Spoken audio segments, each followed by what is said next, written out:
Une plainte contre M. Félix Tshisekedi sera déposée aujourd'hui le 14 août 2026 à La Haye par la communauté Banyamulenge, l'accusant, lui et quelques membres de son gouvernement, de plusieurs crimes contre l'humanité. Le général Gassita a-t-il été nommé pour être envoyé comme commandant observance dans la deuxième zone de défense ou comment? Bonjour, bonsoir. Nous vous saluons de partout où vous êtes en train de nous suivre. Nous, c'est Analysons Congo. Nous venons aujourd'hui, nous sommes le 14 du mois d'août 2026. Nous vous demandons de liker, de partager et surtout, si vous n'êtes pas encore abonné, abonnez-vous à cette chaîne. Partagez cette vidéo au maximum, faites-les suivre à une autre personne, faites abonner et aidez-nous à faire que cette communauté devienne aussi grande. Suivez-nous de partout sur TikTok, YouTube ainsi que Facebook. Ne manquez pas de nous suivre sur notre compte TikTok Ekemonde. Alors, on commence par d'abord cette histoire du général Gassita. Depuis hier, le 13, il circule sur la toile une information selon laquelle le général Olivier Gassita a été déployé ou nommé pour occuper les responsabilités des observances, c'est-à-dire l'officier d'opération et de renseignement pour la deuxième zone de défense qui est celui du Katanga. Alors, ainsi, nous avons essayé de chercher à comprendre si cela était vrai. La rumeur, elle circule, mais l'information officielle, c'est-à-dire une lettre de sa nomination ou bien un télégramme fixant ces choses n'a pas été encore démontré. Un officier de la FARDC qui a gardé l'anonymat nous a fait comprendre que c'est vrai, on en parle, mais il n'y a pas encore à ce stade quelque chose d'officiel pour nommer Olivier Gassita et faire de lui le commandant observance du Katanga. Va-t-il y aller ou pas? Alors, normalement, un militaire ne va que sur ordre de sa hiérarchie et lorsque la lettre va sortir, certainement il ira. Si la lettre sort, on vous tiendra informé, mais pour l'instant, nous pouvons juste dire que ce sont des choses qui se disent et qui se parlent entre bouche et oreille, et certainement, il y a des rumeurs au niveau de l'état-major général. C'est fort possible que le monsieur soit nommé là. Mais revenons un peu. Qui est Olivier Gassita? Pour les gens qui ne se rappellent de la petite histoire, c'est le même officier qu'on avait nommé pour être observance à Uvira, et que ça avait fait les tollés. À cette époque, le Wazalendo avait refusé et le Wazalendo disait que c'est lui qui avait fait tomber d'autres villes et que d'autres villes devaient tomber si Gassita était resté à Uvira. Et il y a eu beaucoup de bruit et finalement, le gouvernement de Kinshasa a pu retirer Gassita. Après le départ de Gassita, la ville d'Uvira est tombée quelques mois après. Donc, la chute d'Uvira ne dépendait pas de Gassita, elle dépendait du comportement et de l'attitude militaire et dépendait de plusieurs éléments. Mais maintenant, si allons dans l'hypothèse où le gouvernement va le déployer dans le Katanga. S'il est déployé dans le Katanga, probablement il sera obligé d'aller mettre son état-major avancé là où se trouve beaucoup plus de crainte pour le moment, c'est vers le Tanganyika. Il y a 3 ou 4 jours, dans l'axe Nyunzu-Kalemi, il y a eu des affrontements entre les Wazalendo et les FARDC. Et les FARDC, on a pu tuer quelques Wazalendo et quelques civils sont décédés puisque le Wazalendo, dans cette zone de Nyunzu, à Kalemi, de la route Nyunzu vers Kalemi, il voulait avoir le monopole de leur histoire avec les extorsions et le barrière, érigé de barrières pour extorquer l'argent. Alors c'est dans ce sens que la FARDC n'a pas été d'accord, la FARDC s'est affrontée avec eux. Alors si Gassita était déployé au Tanganyika et que Gassita s'est retrouvé à Kalemi, tout me porte à croire que Félix, je le mets au conditionnel. Si on déploie Gassita là-bas et que Gassita y va, c'est qu'on cherche à arrêter Gassita. Tout est clair, c'est qu'on cherche que Gassita se retrouve un jour en prison. Mais on va aussi se poser la question, Gassita est quand même le beau-frère de la famille, sachant qu'il a épousé l'une de leurs sœurs. Est-ce qu'on va arriver à ça? Tout est possible. Pourquoi je l'ai dit? Déjà, les Twiranéos qui sont des Banyamulenge, Gassita c'est un Munyamulenge, mais vous savez que la communauté Banyamulenge est divisée en 2 groupes. Il y a un groupe qui s'appelle et qui est anti-gouvernement et les autres si c'est à Kagara, si je me rappelle bien, qui est pro-gouvernement, mais vous allez remarquer que ces derniers temps, c'est là qui ont fait confiance à Félix, ils sont finis par se noyer. Alors, comme Gassita est dans le bloc de Masunzu, eux qui ne sont pas avec les autres, c'est-à-dire si le Twirwaneho avance et que Kalemi tombait, et que si Kalemi tombait, il tombait et que Gassita est là, on aura accusé Gassita, dire que c'est Gassita qui a vendu Kalemi. Alors que, étant un officier d'opération et renseignement, ce n'est pas lui qui commande les troupes. Ce n'est pas lui qui dit où doivent aller les officiers, comment ça doit se passer. Lui ne fait que coordonner la question des informations et des renseignements. Et c'est dans ce sens-là que peut-être on peut l'impliquer, dire que c'est lui qui avait vendu le plan XI et là-bas. Alors que de nos sources d'information, nous apprenons déjà que beaucoup de militaires FARDC sont en train de quitter Baraka et ils sont en train de rentrer vers Kalemi. Ils arrivent dans un endroit qui s'appelle Katala, si je ne me trompe pas le nom exactement, et c'est là où on les exige que si tu veux passer, il faut laisser ton arme et tu vas en civil. Et beaucoup des FARDC sont en train de désarmer dans ces coins-là. C'est pourquoi vous êtes en train d'entendre parler d'autres tralala et consorts. Je vais y revenir dans une autre analyse. Alors, à ce stade, Gassita pourrait être un problème s'il est déployé là-bas et que Kalemi tombe.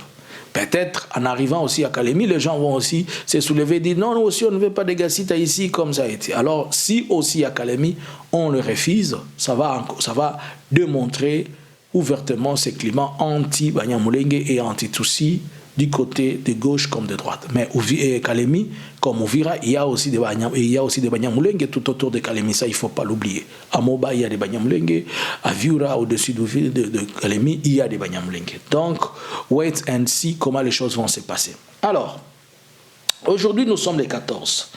Un communiqué a été publié par un groupe de personnes qui vont aujourd'hui, les 14, ils vont se retrouver aux Pays-Bas. Ce communiqué est signé par les noms que voici: Amédée Kamoto, qui est avocat à Bukavu, Léon Lef Forest, avocat honoraire à Paris, Bernard Mengen, qui est avocat à Bruxelles et auprès de la CPI. Ensuite, il y a l'avocat Innocent Ntezi Irayo, qui est coordonnateur du collectif des avocats de la partie civile. Alors, ces trois avocats vont se retrouver aujourd'hui, les 14, au niveau de l'AE. Qu'est-ce qu'ils vont y aller? Ils vont aller déposer une plainte contre Félix Tshisekedi. Et Félix Tshisekedi, la plainte ne vise pas seulement lui seul. Il vise aussi Félix, il vise Mouyaya, il vise Bitakwira, il vise Silvano Ekenge. Même, je vais aller très loin, je l'avais dit à tous ces insultologues du régime là, surtout les gens qui ne cessaient d'appeler les autres, le Moubenga qui disait tu vois un Rwandais, tu tires seulement comme ça, pas. Les autres qui disaient ce sont des cafards. Tout ça, je vous le dis et je le répète, je les avais dit et je les avais avertis. Félix n'ira nulle part avec vous. Vous voyez tout, même ces gens qui sont à Kinshasa, les Gilles Mouniere, tous ceux qui contribuent à la haine, tous ceux qui contribuent à un message qui vise un peuple, le Swahiliphone, le ceci, le cela, un message de haine pour créer, pour soulever seulement, cela suffit pour qu'il y ait des poursuites internationales contre eux. Puisque, comme je l'avais dit, la région des Grands Lacs a un soubassement de génocide qui a commencé et de plusieurs massacres qui ont commencé avec ces histoires de messages mauvaises aux médias, à ceci et cela. Il y a une autre façon de communiquer. Vous pouvez communiquer sans donner la haine. Vous pouvez communiquer en cherchant. L'objectif que nous cherchons tous, c'est que les gens, notre pays, vivent la paix et que l'on vit étant unis. Vous pouvez défendre vos opinions sans pour autant amener les gens à s'entretuer, sans pour autant amener les gens à se diviser. Cette politique doit trouver fin dans ce pays. Et surtout, la machine qui sert à tout cela, c'est Félix. Félix avec sa bande. Je viens de suivre quelque chose au Katanga. Vous allez voir que les forces du progrès commencent à distribuer de l'équipement sécuritaire. Par exemple, les radios de communication de type Motorola pour dire qu'il faut une sécurité, je ne sais pas, comme des forces du progrès. J'ai entendu même qu'on appelle quelqu'un là-bas chef d'état-major, il vient, il donne un salut. C'est pour dire que Félix encadre et il a avec lui une milice. Et ça, ce n'est pas moi qui va la dire, ce n'est pas moi qui va vous informer aujourd'hui, car la force du progrès est aussi considérée comme une milice. Et connaissant, Kabouya l'a dit plusieurs fois, la constitution que nous avons actuelle, elle empêche le président de notre parti de venir se trouver avec nous. Alors, comme le président ne peut pas venir en réunion avec nous, nous devons changer la constitution pour que notre président soit là. Pour dire que le président de l'IDPS, c'est Félix Tshisekedi. Ce n'est pas Augustin Kabouya. Et comme Félix Tshisekedi est président de l'IDPS, les actes que pose l'IDPS engagent automatiquement la responsabilité de Félix, puisqu'il n'a jamais démissionné de l'IDPS. Il est un président à l'intérim. Kabouya n'est qu'un président à l'intérim et secrétaire. Alors, toutes les bavures que font les forces du progrès sont sur sa tête. Pourquoi alors les Banyamulenge vont aller déposer une plainte? D'abord, nous devons comprendre. Je vais beaucoup développer ceci dans... comme vous savez, aujourd'hui, nous sommes un vendredi. Ne manquez pas notre live de ce soir. Je vais beaucoup développer dans le live de ce soir, mais essayez de comprendre quand même. Aujourd'hui, nous sommes les 14. Suite à la commémoration du 14 2009, qui est une date symbolique pour la communauté Banyamulenge et pour la population congolaise entière. Pourquoi je le dis? Un certain 14 août 2009, plusieurs réfugiés ont été massacrés à Gatumba. On parle de massacre de Gatumba. Qu'est-ce qu'il y a eu à Gatumba? De déplacer, ou bien des réfugiés, Banyamulenge s'étaient réfugiés à Gatumba dans une zone de transit, sous la protection du HCR. Mais durant une nuit, entre 20h, 21h, 22h, un groupe de rebelles qui étaient des rebelles ce sont des rebelles burundais, conduits par un certain monsieur Gato. Je dois retrouver son nom. Il s'appelle Anthony Gato, si je ne me trompe pas. Je vais vous retrouver le nom, excusez-moi. Alors, qui était président d'un mouvement qu'on appelle FLN. FLN pour dire Force Nationale de Libération du Burundi. C'est un mouvement Hutu. Et ce mouvement Hutu était conduit par ce monsieur Gato Uruasa, quelque chose comme ça. C'est quoi? J'ai perdu encore le nom, je vais retrouver le nom. À cette époque, le Burundi avait comme président Domitien Ndayizeye. C'est lui qui était le président de la transition. À l'époque, alors, ce groupe FNL, c'est elle qui avait organisé cette attaque-là. Il avait organisé cette attaque au niveau du Burundi, et au niveau de Gatumba au Burundi. Et ces jours-là, il y a eu près de 165 personnes tuées. Bon, d'après, il s'appelle Agato Rwasa. Exactement. Agato Rwasa. Alors, c'est Agato Rwasa, c'est lui qui est le chef de ces FNL. Alors, connaissant qu'il était le chef de FNL et c'est lui qui avait organisé ce que je viens de vous dire là, ces massacres-là, c'est ce qui a fait que ce jour-là, il y a eu plusieurs morts du côté Banyamulenge. Et c'est dans ce sens que les Banyamulenge sont en train de célébrer aujourd'hui, le 21 ans, je pense 21 ans ou 22 ans de ces massacres-là. C'est dans ce cadre de la célébration de ces massacres qu'ils se retrouvent maintenant au dos avec un autre problème de massacres commis toujours dans le haut plateau, dans le territoire de Fizi, au plateau, et surtout là où se trouvent les zones habitées par le Banyamulenge. Et ces massacres sont des massacres à répétition, perpétrés, organisés, planifiés par le gouvernement. Notamment, vous connaissez avec l'histoire de largage de bombes de drones, la destruction des écoles, la destruction des hôpitaux, les mamans ont été tuées, les femmes tuées, les enfants tués, de vieillards. Chaque jour, l'AFC-BARM 23 était en train de lire des communiqués. Il y a eu bombardement ceci, il y a eu bombardement ceci, il y a eu bombardement ceci. J'étais en train de vous dire ces choses que vous êtes en train d'attendre les gens lire comme ça, vous êtes en train de les prendre comme des simples communiqués, alors qu'on est en train d'alerter tout le jour la communauté internationale. Déjà, le massacre de Gatumba, le HCR a toujours eu du mal à juger cette histoire puisque la responsabilité lui est incombée. On avait tué ces gens étant dans les camps de HCR. Cela veut dire que les Nations Unies est le premier responsable. Et étant le premier responsable, les Nations Unies a du mal à se faire pointer du doigt. Et aujourd'hui, on se retrouve qu'il y a une situation qui continue de pointer du doigt cette communauté-là. Et c'est pourquoi, maintenant, ils ont constitué un dossier en bonne et due forme qui sera déposé aujourd'hui, sauf imprévu, elle sera déposée aujourd'hui au niveau de la CPI. Ils sont accusés, il y a beaucoup de témoignages qui vont y avoir, les témoignages des victimes de bombardements, d'Aminembwe. Ils seront accompagnés de vidéos, de projections, de photos, des images.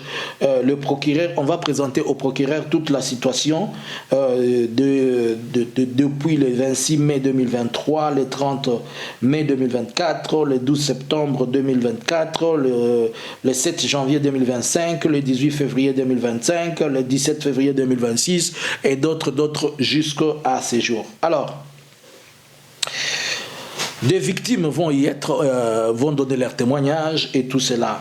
Et on assimile, il ne faut pas oublier que les Wazalendo sont aussi pointés du doigt, les Nyatura ainsi que le ZFDLR. Donc, à ce stade, cela devient une deuxième plainte contre la personne, une deuxième plainte au niveau de la CPI et une troisième plainte au niveau international contre la personne de Félix. Il a eu d'abord la première plainte qui a été déposée en Belgique pour crime économique. Il y a la plainte la fois passée qui a été remise pour les associations katangaises qui étaient en train de se plaindre par rapport au massacre et aux disparitions de ce qui est de leurs frères. Et aujourd'hui, maintenant, cette plainte de la communauté de Banyamulenge. Je vous l'ai dit en détail, on va y revenir le soir dans notre live. Je n'y entre pas en détail, je vous fais seulement brosser quelque chose. Alors, est-ce que Félix va-t-il échapper? On ne sait pas. Par ailleurs, vous allez comprendre la raison fondamentale pour laquelle ou pour lesquelles Félix veut changer sa fameuse constitution. Bien qu'on apprend qu'il y a une prolongation, il n'a pas voulu déclarer officiellement, ou bien il n'a pas voulu publier cette loi référendaire. Il a donné encore une mesure de grâce, je ne sais pas, à la Cour constitutionnelle, je ne sais pas comment je dois vérifier pour revenir, vous dire, c'est le mécanisme qu'il veut mettre en place, comme s'il est en train de prolonger. Mais la réalité est qu'il est coincé et il a beaucoup de dossiers. S'il échappe au dossier le dossier de Katangé, il ne va pas échapper à ce dossier de Banyamulenge. Et s'il échappe au dossier de Banyamulenge, il ne va pas échapper à toute la communauté des Swahiliphones qui aussi devrait d'une manière ou d'une autre se plaindre du fait que Félix a armé les civils en prenant de personnes civiles ni formées, ni encadrées, ni payées et a donné des armes à plus de 60 000 civils qui sont les Wazalendo et que ces 60 000 ont commencé à tuer leurs propres frères et à tuer les autres. C'est-à-dire Félix est l'acteur principal intellectuel de cette histoire et le fomentateur de tout ce qui peut exister aujourd'hui sur tout le bavire que font les Wazalendo. Et s'il échappe à ça, il ne va pas échapper à ce qu'il est en train de faire au quotidien, fournir des armes, de l'équipement et de l'argent aux FDLR. Donc, la seule façon pour Félix de faire ces choses, de s'échapper, c'est de changer la constitution, voir s'il peut demeurer au pouvoir, et aussi longtemps qu'il va demeurer au pouvoir, ça va permettre à ce que cette histoire ne soit pas, qu'il n'y ait pas de poursuite sur lui, que l'on attende, puisqu'il ne sera pas poursuivi étant président. Mais je vais lui rappeler que Bachir avait connu le même problème, le président du Soudan. On ne le poursuivait pas puisqu'il était encore président. On a entendu un jour quand il a quitté le pouvoir, et vous connaissez l'histoire, je ne vais pas vous rappeler. Alors, à ce stade où nous sommes, j'aimerais faire conseil à tous les institutologues. Napekisaka bino biloko ya kofingaka bato. Napekisaka bino biloko ya kobengaka bato ba haineux, ba rwandais, ba nini. Ce n'est pas que le Rwanda est spécial, non. Ces mots-là, ça stigmatise beaucoup de gens. Oh, Baswahili. Baswahili wanande. Baswahili wanande. Aujourd'hui, ça commence à nous amener vers des pistes de problèmes dont nous vous avons alerté. Je parlais comme quelqu'un qui prophétisait. Je me disais, tous ces bombardements que vous êtes en train de voir ici, Félix va avoir un problème à la CPI avec ces histoires. C'est comme si j'étais en train de prophétiser et nous voilà. Et j'avais dit, tous ces armes qu'on est en train de donner au Wazalendo, Félix en payera les prix un jour. Et je continue à dire, vous voyez ces armes et sa manière de se comporter avec les forces du progrès, il en payera le prix. Donc, Félix ne peut pas échapper, même s'il échappait à tout le monde, il ne va pas échapper aux Congolais. Je vous ai dit l'autre fois, même si tout le monde ne veut pas l'arrêter là-bas, nous les Congolais, on va l'arrêter. Et il sera mis à Makala. C'est là où il y a une cellule qui est déjà prévue pour lui. Félix a une cellule prévue pour lui à Makala. Quand il dira, oh je suis malade, on ne va pas le transférer en Europe ou aller se faire soigner. Les mêmes infirmiers qu'il a toujours utilisés pour les autres, ce sont les mêmes qui vont les traiter aussi.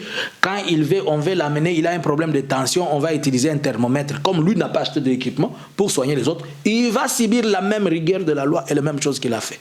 Tout ça, puisque quand vous arrivez au pouvoir, et je n'ai jamais compris, tous les dictateurs africains civils, ils viennent de l'opposition. Quand vous êtes dans l'opposition, vous avez des discours comme si, comme si, comme si. Une fois au pouvoir, vous vous comportez en Alpha Condé, vous vous comportez en qui? Qui pouvait croire que ces barbaries pouvaient sortir de Félix? Même s'il échappe, le meurtre de Wazalendo à Goma, il attend. Même s'il échappe, les massacres des gens en prison à Makala, ça a été documenté par Human Rights Watch. Même s'il échappe, il a tué, il a massacré des militaires à Kalemi, 75. Même s'il échappe, il a bombardé les gens à Massissi. Il a droné les gens à Massissi. Donc, il n'a pas où échapper. La seule endroit, l'unique endroit à quoi il s'échapper, c'est Azonga Maman Marthe. Ce qui a Azonga Maman Marthe, Tokangi pe Maman Marthe, comme ça, yena maman, comme ça, qu'on purge peine et emprisonné dans la Maman Marthe. Pour nous, savez que à sa place à Roki Mate, Amata, Akita, Ataenda, Natafungiwa. Jokwelile. Au Silika, au Sepela, c'est ça la réalité. Alors, nous attendons le courant de la journée. Certainement, lorsqu'ils vont aller faire le dépôt du dossier, nous allons vous tenir informés. À ce moment, si Félix n'est pas encore coupable, mais seulement, il y a une information qui va être déposée au niveau de la CPI, et peut-être la CPI va engager ses enquêtes. Certes, c'est un problème politique, mais ça devient de trop. Et la CPI va dire, mais comment on est toujours en train d'accuser? Qu'est-ce qui ne va pas? Et ses partenaires. Une des raisons pour lesquelles le Burundi veut retirer ses troupes, puisque dans ce dossier de Banyamulenge, le Burundi pointe du doigt, on pointe aussi du doigt le Burundi qui a étouffé et qui a contribué au massacre de Banyamulenge, à ces génocides et autres. Donc le Burundi qui se retrouve dans beaucoup de choses dont je vais vous rappeler, vous dire après, lui aussi, il s'est dit, laisse-moi plier mes binyamanyama et partir. Selon vous, Félix pourra-t-il s'échapper de ceci ou pas? À vous les claviers. Bonjour, bonsoir. Analysins Congo subscribers.